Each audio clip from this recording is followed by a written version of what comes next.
चलो आगे बढ़ो। जनशिक्षा केंद्र कस्तूरबा के अंतर्गत शैक्षिक संवाद का प्रारंभ। पहली गतिविधि, शिक्षकों का कक्षा में प्रवेश और हमारे सहस्कर्ता द्वारा उनका भव्य स्वागत।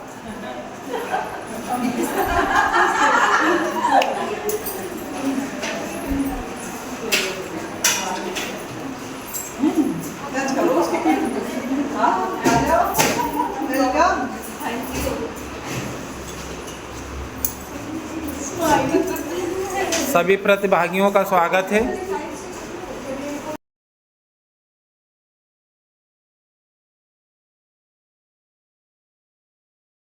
जो हम समझा रहे हैं उसको वो समझ पा रहा है कि नहीं समझ पा रहा है। यदि नहीं समझ पा रहा है, पहले तो हम उसके लिए प्रयास करेंगे कि खुद उसको प्रयास करके उसको बताएंगे, इसके होल्डिंग के अनुसार उसको बताएंगे, ठीक है। फिर अपने जो बच्चे जो ग्रुप बनाएंगे, जो होशियार बच्चे हैं, अच्छे बच्चे हैं, उनको उनके साथ बिठाएंगे और उनसे भी मदद लेंगे, ताकि वो बच्चों से बहुत ही जल्दी सीखते हैं बच्चों से, क्योंकि उनकी भाषा में वो और भी अच्छे से सिखाते हैं बच्चे, तो सीखते हैं। जैसे वो करते हैं बच्चे, जैसे चित्र बनाना है उनको, तो वो चित्र बनाते हैं तो वो बच्चा बिल्कुल कोशिश करता है कि वैसे ही बनाए, तो ये बच्चे अच्छी तरह से सीख जाते हैं। आपके पास कोई अनुभव ऐसा कि पिछले स्तर, मतलब जो बच्चों का स्तर है उसके अनुरूप अगर बच्चा कोई पिछड़ जाता है तो उसके लिए आपकी क्या योजना रहती है? बच्चों को बार-बार बताएंगे जो अच्छा बच्चा पढ़ता है, तो कोई पर्टिकुलर टॉपिक, मतलब ऐसा कोई कि जिसमें हाँ वो बच्चा कमजोर है, जैसे हमने भाषा के फिगर देखे कमजोर हो जाता है,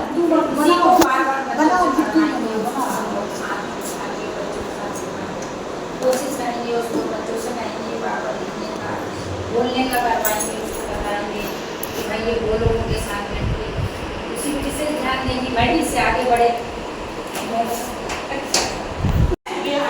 सबसे पहले कविता सीखेंगे, ठीक है, कविता करेंगे, सरल सी कविता, ध्यान से सुनना, पहले ध्यान से सुनना है, इसके बाद आपको बताना है, ठीक है। कितनी अच्छी मेरी गाय, कितनी अच्छी मेरी गाय, कितनी अच्छी मेरी गाय, बोलो बच्चों, कितनी अच्छी मेरी गाय, दूध पिलाती मेरी गाय, दूध पिलाती मेरी गाय, दूध पिलाती मेरी गाय, दूध पिलाती मेरी गाय, चारा खाती मेरी गाय, चारा खाती मेरी गाय, खड़ी रमाती मेरी गाय, खड़ी रमाती मेरी गाय। अच्छे से समझ में आई? आपने गाय देखी है? गाय देखी है? कैसी है? दूध पीती है, अच्छी मेरी गाय, दूध पिलाती मेरी गाय, दूध पिलाती मेरी गाय, चारा खाती मेरी गाय, चारा खाती मेरी गाय, खड़ी रमाती मेरी गाय, खड़ी रमाती मेरी गाय। देखो सबसे पहले चारा समझ में आया, दूध पिलाती मेरी गाय, चारा खाती मेरी गाय, चारा खाती मेरी गाय, खड़ी रमाती मेरी गाय, खड़ी रमाती मेरी गाय। याद हुआ बच्चों? हाँ। चलो अब अच्छा कौन सुनाएगा? हाथ खड़े कर दो कोई भी। ये मैम। हाँ, कितनी अच्छी, कितनी सरल कविता है, 4 लाइन में। कितनी अच्छी मेरी गाय, चारा खाती मेरी गाय, दूध पिलाती मेरी गाय, खड़ी रमाती मेरी गाय। शाबाश। रेशम जैसी पूंछ तुम्हारी, प्यारी लगती काली धारी, खुदक खुदक कर चलती हो, कितनी प्यारी लगती हो। चलिए हम लोग बोलिए, चलिए बहुत बड़ी है, बड़ा आपको याद नहीं हो रहा है, इतना लंबा थोड़ा है ना, आप भी बोलिए,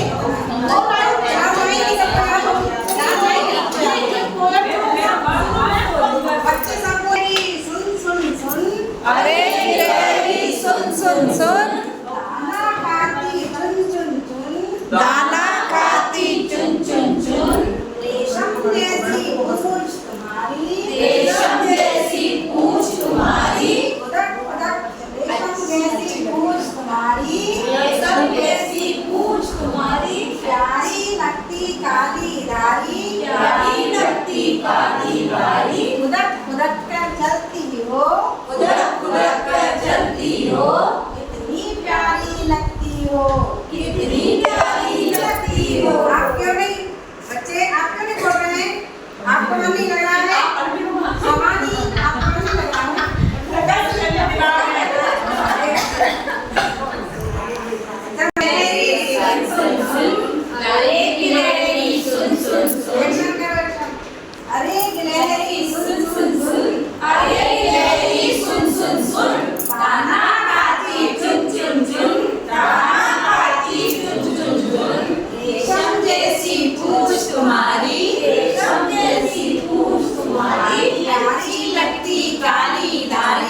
मेले में उसकी सहेली बेला मिली।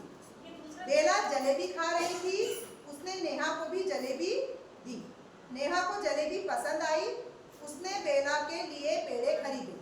दोनों ने मिलकर पेड़े खाए। अब यहाँ इन्होंने शब्द भंडार पे 2 शब्द दिए, सहेली। अब मान लीजिए बच्चे को सहेली शब्द नहीं पता, लेकिन मैंने बोला कि मेला और बेला दोनों मेले गए। अब ये मेरी कौन है? दोस्त। बच्चा हो सकता है बोलेगा दोस्त, तो दोस्त को या उसको सहेली भी बोलते हैं। ये हम इसके शब्द भंडार में क्या कर रहे हैं? बढ़ोतरी कर रहे हैं। मतलब उस शब्द भंडार को हम उसके अनुभव से भी जोड़ सकते हैं। अगर बच्चा पढ़कर नहीं समझ रहा है, हम जो बात कर रहे थे कि बच्चा पढ़कर नहीं समझ पा रहा है, तो हम वो शब्द भंडार कैसे जोड़ सकते हैं? उसके अनुभव को लेकर कि उसको मिर्ची लगी, जब आपके एक्सप्रेशन आएंगे तो मिर्ची मतलब तीखा, उसको वो समझ पाएगा। ठीक है, प्रयोग करवा के भी, हाँ, वाक्यों को प्रयोग करवा के भी हम उसको समझा सकते हैं। वेद पे लिखवा सकते हैं, व्यक्ति के लिए वो जो स्ट्रोक रहते हैं उस पर लिखवा सकते हैं। ये तो हम कक्षा पढ़ने 1 की बात कर रहे हैं। लेकिन अगर कक्षा 2 का बच्चा है, उनको हमें लेखन में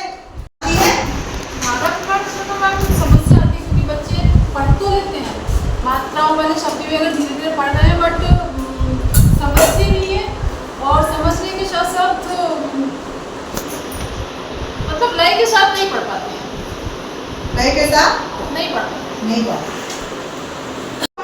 शाम में तक अटक रहा है कि शाम या शाह और सा को हम बोर्ड पर लिख देंगे और उनसे कहेंगे, मतलब उनको बोर्ड पे लिखाएंगे कि सा इसको बोलते हैं और शाह इसको बोलते हैं। फिर शाह कहेंगे और सा वाली उस पे आप गोला लगाएं और शाह वाले पे आप टिक करें, राइट का टिक करें। तो इससे वो उच्चारण ध्वनि जागरूकता में क्या आएगा? उसका उच्चारण। अगर उसने आवाज सही सुनी है तो वो सही बोलेगा, लेकिन कभी कभी बच्चों को बाय मिस्टेक टाइम प्रॉब्लम भी कुछ होती है, जैसे रॉ को रॉ बोलते हैं, तो इस तरीके से भी होता है। तो वहाँ हम क्या प्रयास कर सकते हो?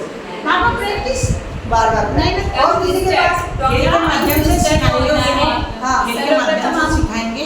उसको पहले आएगा तो जब बहुत दिन में आएगा तो कुछ बोलेगा नहीं, पहले तो उसको बच्चों के साथ में उसको खेलने देंगे, तो उसी शब्द को बच्चों को बताएंगे कि इसकी इनको प्रैक्टिस कराओ, तो वो जब बार-बार बोलेंगे फिर वो खेल के माध्यम से कोशिश करेगा सीखने की। या ठोस चीज से भी मैडम आप कुछ बता रहे थे?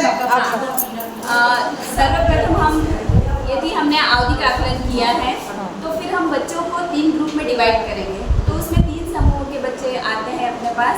एक तो जो स्वयं से कर पाते हैं जिसको थोड़े, और दूसरा जो थोड़े समूह की थोड़े सहयोग की आवश्यकता है, और एक जिसको बहुत ज़्यादा हमको सहयोग की आवश्यकता है।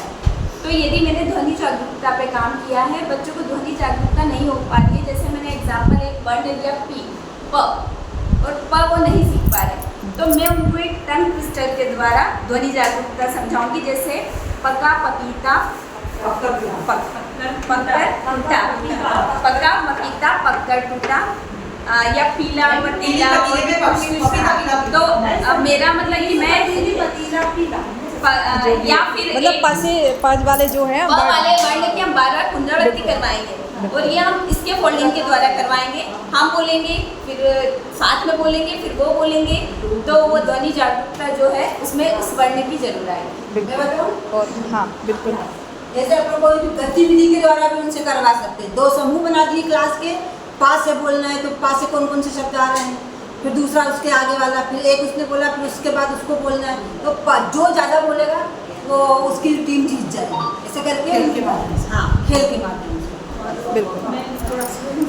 जैसे चार्ट वगैरह पे वही शब्द जो कठिन लग रहे हैं बच्चों को, तो वो हम लिख के टांग देंगे, और जब बच्चा जब बार बार निकलेगा, बार बार यहाँ वहाँ, मतलब कक्षा में आएगा भी और कक्षा में रहते हुए भी, तो बार बार उस शब्द को देखेगा, तो उस पर ज़्यादा ध्यान देगा। और बार बार हम कभी एक बार 2 बार उसको दोहराएंगे भी, और उसको बार बार जिस चीज़ पे कठिनता हो रही है उस शब्द के लिए वहाँ लिख देंगे। बच्चा बार बार रिपीट करेगा, और बच्चों के साथ भी करेगा, शब्द के लिए ना बोलना भी सीख पाएगा, मतलब दोनों चीज़ पहचान और बोलना लिखना भी सीख पाएगा। उसका शासन कराएंगे और उसको सामने जो है ना रखेंगे, वो चीज़ पहले रखेंगे, एक बार कराएंगे। हाँ, ऐसे भी बिल्कुल।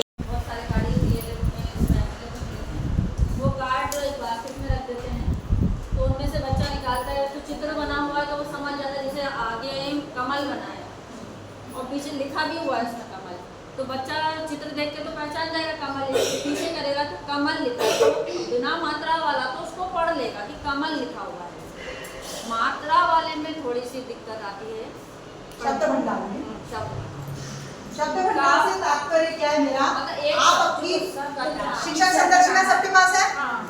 पृष्ठ क्रमांक 17 निकालिए। इसमें दिवस 1 सप्ताह सप्ताह 1 दिवस 2 परेशानियाँ आती हैं और कठिनाइयाँ आती हैं। बच्चे जो अच्छे से नहीं लिख पाते हैं, जैसे कि अबरा बनाना है ना, रस्सी लिखना उसको, तो वो गोल गोल वैसा बना देंगे। तो हमें पहले उसको हैंड राइटिंग सुधारने के लिए, लिखावट सुधारने के लिए बार बार लिखवाना है, और इसके बाद जब वो लिखने लगेंगे तो उसको जोड़ जोड़ के हमें पढ़ाना है। जब जोड़ जोड़ कर पढ़ने लगेंगे फिर वो स्पीड में पढ़ेंगे उसको। जैसे रस्सी जल्दी पढ़ लिया उन्होंने, और रस्सी जब लिखना सिखाना है, जैसे मैंने बोला कि रस्सी लिखो, तो रस्सी वो जल्दी से लिख पाएंगे। रा आधा सा में बड़ी की मात्रा सी रस्सी। तो इस तरह से हमें अपने तोड़ के बताना है पहले, फिर इकट्ठा बताना उसको, और इसके बाद हम सुनते जब हम बोलेंगे या तो वो लिख सकेगा। बार बार उनको वो शब्द बार बार आना चाहिए।